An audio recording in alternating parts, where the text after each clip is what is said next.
18h sur Grand Lille TV, on continue de parler de ce terrible ouragan Irma, l'un des plus puissants jamais enregistrés dans l'océan Atlantique, qui a entre autres dévasté les îles françaises de Saint-Martin et de Saint-Barthélemy. Un bilan revu à la hausse avec ses 17 morts dans les Caraïbes avant l'arrivée dans la soirée du côté de Cuba. Les secours commencent à s'organiser au fur et à mesure que la communication se rétablit. La ville de Lille annonce via la Fondation de Lille un don de 10 000 euros. Ce vendredi en fin de matinée, nous étions en direct depuis le Secours populaire de Lille pour faire un point sur la situation et les besoins nécessaires ainsi que les dons. Eh bien, vous voyez derrière moi, ça s'active. Ce sont des bénévoles du Secours populaire qui mettent sous pli les appels aux dons du Secours populaire du Nord par rapport à cette catastrophe qui a touché Irma. Irma qui poursuit sa course et qui, hier, a touché l'île Saint-Barthélemy ou encore l'île Saint-Martin. Jean-Louis Calins, vous êtes le président de cette fédération du Nord, du Secours populaire. Appel aux dons que vous avez immédiatement lancé. À chaque fois qu'il y a une catastrophe dans le monde, vous êtes présent, même quand c'est hors de notre région, même si vous êtes très actif dans notre région. Appel aux dons, vous avez déjà débloqué 25 000 euros, c'est bien ça, hein? Et oui, parce que nos amis du Secours populaire de la Guadeloupe nous ont fait part des besoins en urgence. Alors on a décidé de leur envoyer au plus vite 25 000 euros pour qu'ils puissent aussi intervenir tout de suite dans l'urgence, mais après aussi voir, puisque je rappelle, la Guadeloupe, Martinique, qui sont installés là, c'est Saint-Martin, il faut se déplacer, il faut se bouger, il faut pouvoir y aller, voir après comment on peut reconstruire pour les personnes les plus en difficulté. Puisque je rappelle, nous sommes le Secours populaire, nous ne sommes pas l'État. Et il y a des choses qui vont être faites, il y a les assurances qui vont être aussi, qui vont pouvoir aussi intervenir. Mais nous, on va aussi, comme on fait d'habitude, intervenir pour les plus défavorisés, celles et ceux qui n'ont rien et qui ne seront pas remboursés dans rien du tout. 25 000 euros, c'est l'aide d'urgence, vous l'avez précisé, Jean-Louis Calins, mais il va falloir reconstruire, il y aura l'après. D'où ces petites enveloppes que vous mettez sous pli là, ce matin. Vous avez dans le département du Nord, dans cette fédération, plus de 40 000, 46 000 donateurs, et c'est à eux que vous adressez ces courriers, c'est ça? Exactement, il y a 46 000 donateurs, il y a des gens qui sont un peu plus spécialisés dans le don pour l'aide internationale, pour l'aide. Il y en a qui disent non, moi je réserve mon don pour les personnes qui sont en France. Il y en a d'autres qui disent moi je réserve aussi mon don pour tout le monde, toutes les personnes, parce que, comme on le dit au Secours populaire, on est tous des voisins, on vit tous dans le même pays qui s'appelle planète. Donc on ne peut pas être indifférent au malheur des uns et des autres, même si c'est à 10, 20, 30 000 kilomètres, quoi. Des dons qui sont, on va le rappeler, défiscalisés, effectivement. Jean-Louis Calins, vous avez été très présent, on se rappelle, à Haïti, quand il y avait eu le tremblement de terre. Là, c'est pareil, vous aviez reconstruit après. Et vous m'expliquiez tout à l'heure, c'est important de reconstruire en dur, cette fois. Non seulement c'est important, mais ça redonne aussi beaucoup d'espoir aux gens qui sont sur place.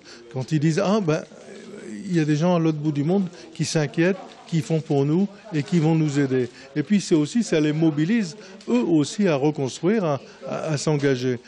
En 2010, catastrophe à Haïti, on a refait toute une école, ça c'était super. Et puis après est venu, il y a 2 ans, l'ouragan Mathieu.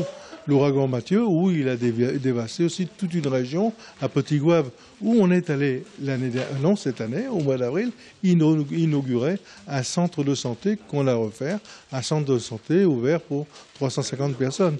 Et donc, ça a été aussi notre inquiétude quand on a eu l'annonce. On les a appelés tout de suite. Est-ce que ça bouge? Est-ce que ça a bougé? Non, ça n'a pas bougé. Alors, on est content.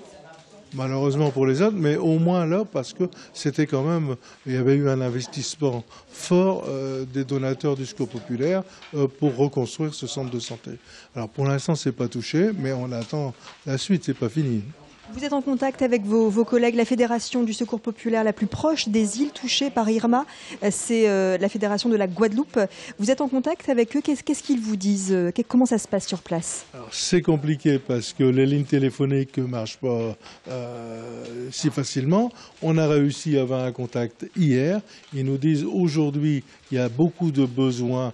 Il y a beaucoup de besoins dans l'urgence, beaucoup de besoins de nourriture. Il y avait eu un peu la folie avec l'annonce.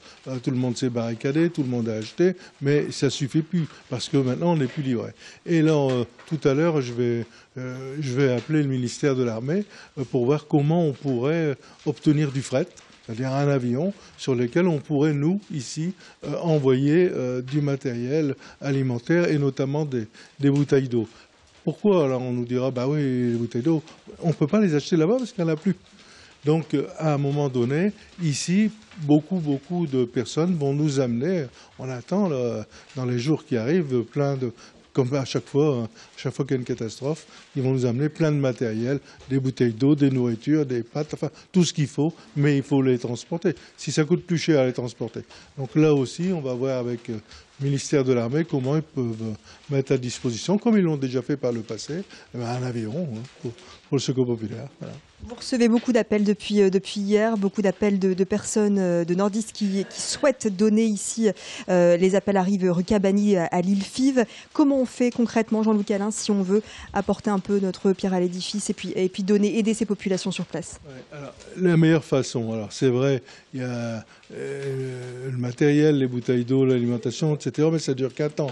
Ce qui va surtout être plus important, c'est les dons financiers. Alors il y a un chèque à faire au nom du Secours populaire à Fédération du Nord du Secours populaire, 18-20 rue Cabanis à Lille, boîte postale 17, ça peut être fait tout de suite, et ça peut être aussi fait en ligne, par Internet, où c'est Secours populaire, secourspopulaire.fr/don.